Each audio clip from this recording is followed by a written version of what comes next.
దేవుడి పూజలో మనం తప్పకుండా కొన్ని రకాలైన పుష్పాలను సమర్పిస్తాం. భౌతికంగా ఎన్ని పుష్పాలు సమర్పించినా భగవంతునికి ఇష్టం ఉండదు. మరి ఆ దేవదేవుడికి ఇష్టమైన పుష్పాలు ఏంటో తెలుసా? అష్టవిధ పువ్వులు. అహింస పుష్పం, ఇంద్రియ నిగ్రహ పుష్పం, దయా పుష్పం, క్షమా పుష్పం, ధ్యాన పుష్పం, దాన పుష్పం, యోగ పుష్పం, సత్య పుష్పం.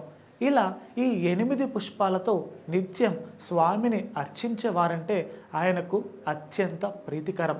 ఈ 8 రకాలైన పుష్పాలతో ఎవరైతే పూజిస్తారో వారికి ఇహపర లోకాల్లో ఎటువంటి ఇబ్బందులు లేకుండా చూస్తారని, నిత్యం వారి పక్కనే ఉంటూ వారిని సంరక్షిస్తూ ఉంటారని పండితులు చెబుతున్నారు.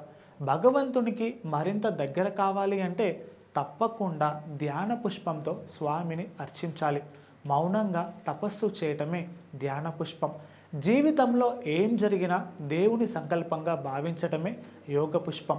ధ్యాన యోగ పుష్పాలతో అభిషేకించిన వారికి మోక్షం లభిస్తుందని పండితులు చెబుతున్నారు.